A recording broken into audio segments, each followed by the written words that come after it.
मध्य प्रदेश में नगरीय निकाय की सियासी लड़ाई अब विजन और टेलीविजन पर आ गई है। पहले कमलनाथ ने खुद को विजन के लिए बताया तो बीजेपी सरकार को टेलीविजन के लिए। इस पर बीजेपी ने पलटवार करते हुए कमलनाथ को कंफ्यूजन नाथ करार दे दिया। और अब भला कांग्रेस भी पीछे कहां रहने वाली थी। कांग्रेस ने फिर से बीजेपी पर हमला बोला और कहा कि 15 महीने के कमलनाथ के विकास के विजन से बीजेपी डर गई है।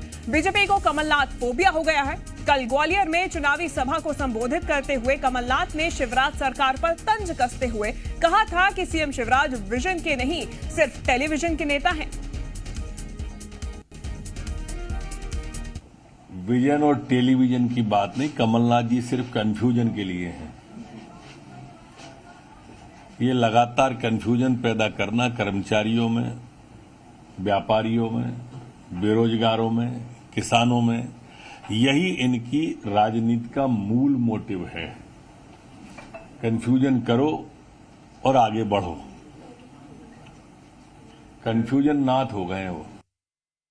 15 महीने की कमलनाथ सरकार की उपलब्धियां जनता के सामने हैं। चाहे 25 लाख किसानों का कर्जा माफ हो, 1.25 करोड़ उपभोक्ताओं को 100 रुपए में 100 यूनिट बिजली देना हो, निराश्रित पेंशन दुगनी, कन्यादान राशि, नौजवानों को रोजगार के अवसर। अब भारतीय जनता पार्टी की कलई खुल गई है। भाजपा को कमलनाथ जी का डर, फोबिया हो गया है। इसलिए भाजपा के नेता अनर्गल बातचीत कर रहे हैं। कमलनाथ जी विजनरी नेता के रूप में जनता के बीच में स्थापित हो गए और भारतीय जनता पार्टी केवल झूठे वादे करने वाली झूठी पार्टी के रूप में स्थापित है।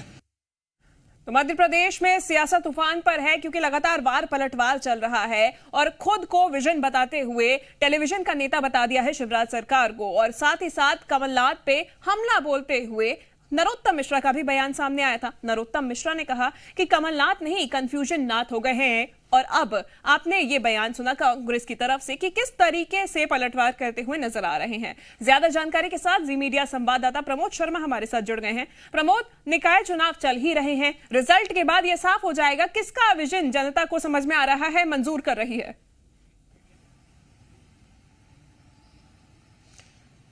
देखिए, जनता मोहर लगाएगी मतदान के दौरान। नतीजे पता चलेंगे कि किसके जनता को क्या समझ आया, क्या राज आया। लेकिन फिलहाल एमपी में विजन और टेलीविजन को लेकर आर पार यानी सियासी संग्राम देखा जा रहा है। वो भी देखिए शहर के संग्राम के बीचों बीच में कमलनाथ अपने आप को विजनरी नेता बता रहे हैं तो बीजेपी को टेलीविजन वाली पार्टी बता रहे हैं। और यही बात देखिए बीजेपी को ठीक नहीं लग रही है।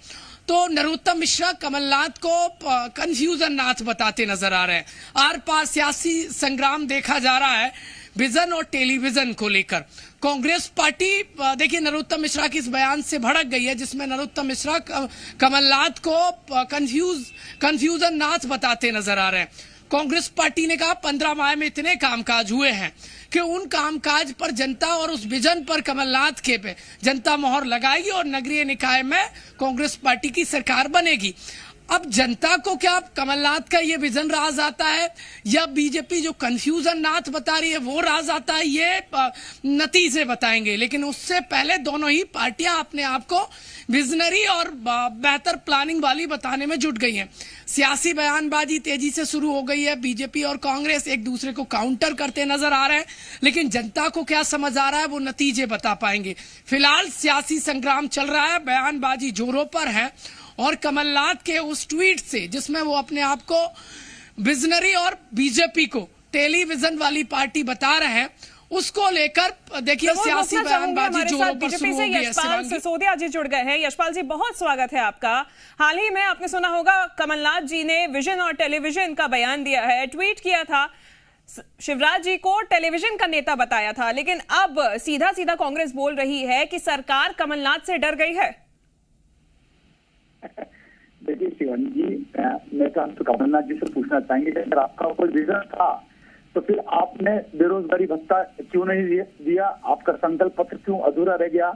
क्यों सरकार बीच में लचर होकर के टूट गई? आपका विजन ही नहीं था जिस कारण से सिंधिया जी जैसे लोगों को, कांग्रेस के मंत्रियों को, कांग्रेस के वरिष्ठ विधायकों को निराशा का भाव था। आपका विजन था ही नहीं, इसी कारण से आपको सरकार से अपदस्थ होना पड़ा। और जहां तक शिवराज सिंह चौहान के ऊपर आरोप लगाया जा रहा है कि टेलीविजन के नेता है, तो देखिए वो तो जमीनी नेता है।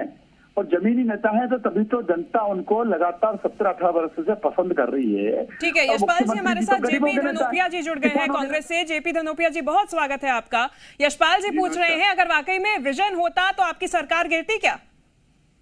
देखिए, मैं समझता हूँ शिवांगी जी, बात को दूसरे तरीके से नहीं है। आदरणीय कमलनाथ जी ने कहा है कि मैं विजन का हूँ। जब 15 महीने की सरकार चली थी मध्य प्रदेश के अंदर, तो आप देखिए कितनी नई नई चीजें सामने आई थी। लोगों के ओबीसी का आरक्षण का मामला आया था, पेंशन राशि बढ़ाने का मामला आया था, किसानों का कर्ज माफी का आया था, युवाओं को 70% स्थानीय लोगों को रोजगार देने का आया था, बड़े बड़े इंडस्ट्री के मामले आए थे, पुजारियों के मानदंड बढ़ाए गए थे। सारी क्षेत्रों में जो काम हुए थे वो अपने आप में कितने महत्वपूर्ण थे। 100 रुपए में 100 यूनिट बिजली देने का काम था गरीबों के लिए। वो सारी चीजें विजन की होती है, एक आदमी की सोच होती है। और आदरणीय शिवराज सिंह चौहान टेलीविजन के माध्यम से, इवेंट के माध्यम से अपना काम करते हैं। उनका हर छोटा छोटा काम इवेंट होता है, वो दिखाना चाहते हैं, जनता को बताना चाहते हैं। उसका परिणाम ये होता है कि लोगों को लगता है बहुत कुछ हो रहा है। आज मीडिया अगर माइनस कर दिया जाए तो शिवराज सिंह जी चौहान जीरो हैं। आज मध्य प्रदेश से भ्रष्टाचार देखिए, बलात्कार देखिए, कुपोषण देखिए, सारी घटनाओं को देखिए, कानून व्यवस्था ध्वस्त हुई पड़ी देखिए, छोटे बच्चे से बलात्कार रहे वो देखिए, माता बहनों के गले से सरेआम जेल खींचे जा रहे हैं वो देखिए, सरेआम लोग शहर में घुसते गोली मार डालते हैं, देखिए क्या हो रहा है। इन सब चीजों के लिए साफ है कि शिवराज सिंह चौहान सिर्फ इवेंट करते हैं, अच्छा टेंट लगाते हैं, अच्छा दिखाते हैं, रंगीन शो दिखाते हैं, और सारी जमीन के नीचे जो है ना गंदगी पड़ी होती है, जो आज हमारे सामने है। मध्य प्रदेश आज कितना है, युवाओं को रोजगार है क्या? 55 लाख से आसपास युवा। ठीक है धनोपिया जी, हमारे साथ यशपाल जी जुड़े हुए हैं। यशपाल जी, धनोपिया जी बोल रहे हैं कि जन संवाद नहीं, शिवराज जी सिर्फ इवेंट करते हैं। अरे शिवांगी जी से पूछिए कि मध्य प्रदेश में शिवराज जी के पहले कांग्रेस का कौन सा मुख्यमंत्री जनता के बीच में रहता था? माननीय मुख्यमंत्री जी जमीनी नेता हैं, जमीनी कार्यकर्ता हैं, जमीनी जनप्रतिनिधि हैं, और उन्होंने किसानों का दिल जीता, छात्र छात्राओं का दिल जीता, युवाओं का दिल जीता। तभी तो वो एकमात्र हिंदुस्तान के मुख्यमंत्री है जो जिनको मुख्यमंत्री के साथ साथ मामा की नाम से जाना जाता है। और कांग्रेस के नेताओं से तुम तो पूछना चाहेंगे, आपका विजन था तो आपने संबल योजना क्यों बंद करी? आपने बेरोजगारी भत्ता क्यों दिया? आपने किसानों के कर्ज माफ क्यों नहीं किए? आप क्यों आईफा के चक्कर में लग रहे थे तब जब कोरोना आ गया था? देखिए कमलनाथ जी बड़े नेता हो सकते हैं लेकिन बड़े मन के नहीं है, और जनता के तो वो नेता है ही नहीं। अगर जनता के नेता होते तो शायद ये स्थिति कांग्रेस की नहीं होती।